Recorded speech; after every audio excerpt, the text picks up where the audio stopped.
Ensi yonna kumpi mu kiseera kino eri mu kaweefube okulaba ng'abantu bagemebwa ekirwadde kya COVID-19 ekyajjanga ekisaaga. Abakulu wano mu ggwanga bwe baali batongoza eddagala erigema COVID-19 baalaganga okugema bukuli okwakiyagalire nga bwe batoyagadde mu nga gwe togemebwa.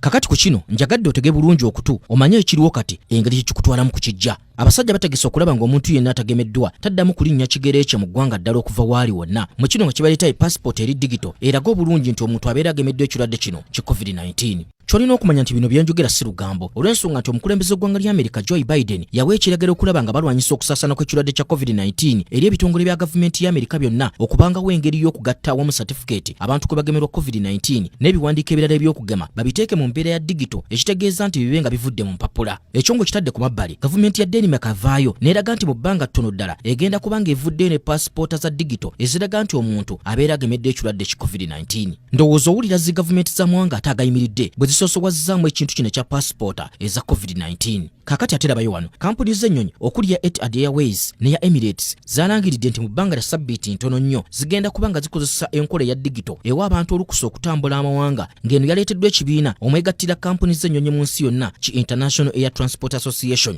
Mu nkola eno abantu okulinnya ennyonyi bagenda kuba nga basooka kulaga biwandiiko mu b'obuyinza okakasa nti baagemebwa COVID-19 oba okukeberwa ekirwadde kino. Mu kiseera kino bali mu kukola kiwandiiko ba app enekkirizibwa okwetoloola ensi yonna era ng'eno esobola abantu bonna awatali kusosola mu buzito bwa nsawo nga n'ekisingira ddala baagala okulaba nga app eno esoboka ne ku ssimu eza seereza.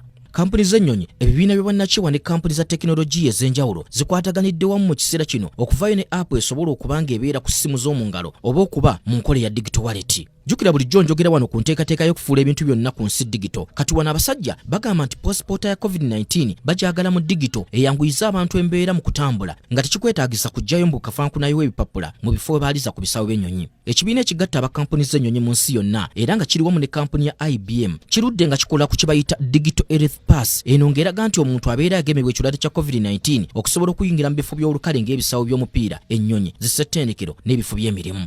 Ekitongole ki World Economic Forum ne Communist Project Foundation kino nga kibiina kya bwannakyewa okuva e Switzerland bikoze kye bayita Common Pass eno nga nayo passport eraga nti omuntu mugeme ekirwadde kya COVID-19 okusobola okutambula okuva mu kifo ekimu okudda mu kirala. Kyolina okumanya wano kiri nti ebintu bingi bigenda kukyukira ddala wansi w'ekyo kye bayita new normal olw'ensonga nakugamba dda nti COVID-19 yajja nga game changer. Ebintu bingi bigenda okukkirizibwamu abo bokka bagema okubyetabamu era nga baddukanya emizannyo okwetoloola ensi baatuukiriddwa dda saaka abakulira ebyobulambuzi okunyweza enteekateeka eno. Nga bw'olaba kaakano ng'amawanga gasooka kakasa nti tolina kirwadde kya COVID-19 okugayingira bwe kityo bwe kigenda okuba nga kavuna otaba na bukakafu nti wagemebwa togayingira oba kugenda kusuubula oba kulambula. Nze Ssente za Kajubi.